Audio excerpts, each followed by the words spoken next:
मस्जिद अक्सा को आज दुनिया के तमाम लोग जानते हैं और सभी ये भी जानते हैं कि ये मस्जिद मुसलमानों की जान है।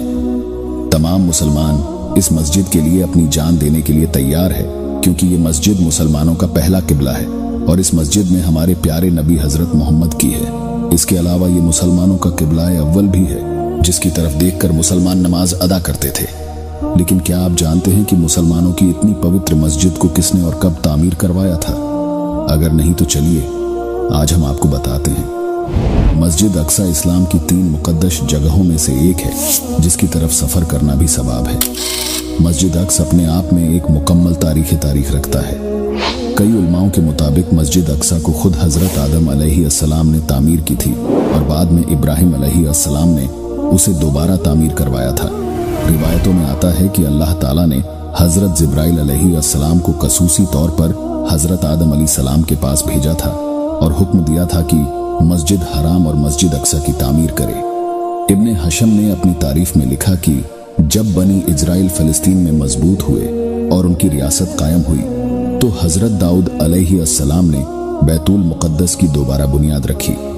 उसके बाद आपके बेटे हजरत सुलेमान अलैहिस्सलाम ने इसकी मुकम्मल तामीर करवाई।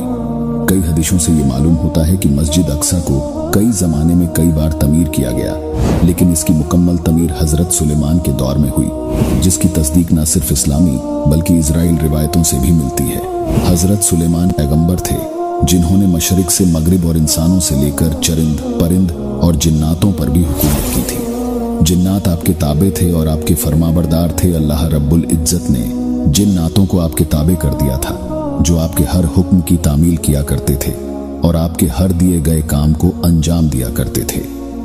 मस्जिद अक्सा की तामीर में हजरत सुलेमान अलैहिस्सलाम ने जिन्नातों को भी काम पर लगाया था। मस्जिद की तामीर का काम आपके बादशाह बनने के बाद ही शुरू हुआ था। कहा जाता है कि लगभग 40 सालों की मेहनत से इस मस्जिद को मुकम्मल तैयार किया गया था। तामीरी मुकाम पर हजरत सुलेमान अलैहिस्सलाम ने शीशे का एक हुजरा बनाया था, जिसके अंदर आप अल्लाह ताला की इबादत किया करते थे। आप अपने असा के सहारे खड़े रहते और अल्लाह की इबादत करते। आप कई दिन ऐसे ही खड़े रहा करते और अल्लाह की इबादत में मशगूल रहे थे। जिन्नात भी अपने तामीरी काम में मशगूल रहे थे। जब आपको ये इल्म हुआ कि आपकी वफात का वक्त नजदीक है, तो आपने अल्लाह से ये दुआ के लिए कोई ऐसा मौजा हो जाए कि आपकी वफात भी हो जाए, तो जिन्नातों को पता ना चले और वो इसी तरफ मस्जिद की तामीर मुकम्मल करे। एक दिन जब आप अपने हुजरे में इबादत कर रहे थे तो आपकी रूह कब्ज कर ली गई, लेकिन आपकी दुआ बारगे इलाही में कबूल हुई थी और आप वफात के बाद भी उसी तरह अपने हुजरे में खड़े रहे और जिन्नात ये समझते रहे कि आप इबादत में मशगूल हैं और वो अपने काम को अंजाम देते रहे। कई सालों तक आपका जिस्म मुबारक वफात के बाद भी इसी तरह खड़ा था। बता दे कि पैगंबरों की जिस्म मुबारक कभी सरती नहीं। आज तक जितने भी नबी इस दुनिया में भेजे गए, आज भी उनके जिस्म मुबारक कब्रों के अंदर सही सलामत। इसी तरह हजरत सुलेमान का जिस्म मुबारक भी कई सालों तक ऐसा ही सलामत रहा और आप उस असा के सहारे सालों तक खड़े रहे। लिहाजा जब आपकी असा को दीमक खाने लगी और वो लाठी कमजोर हो गई, तो आपका मुबारक जिस्म जमीन की तरफ झुकने लगा। तब जिन्नातों को ये एहसास हुआ कि हजरत सुलेमान अलैहिस्सलाम की वफात हो चुकी है। बहरहाल उस वक्त तक मस्जिद का तामीरी काम मुकम्मल हो चुका था और ये मस्जिद पूरी तरह बनकर तैयार हो चुकी थी।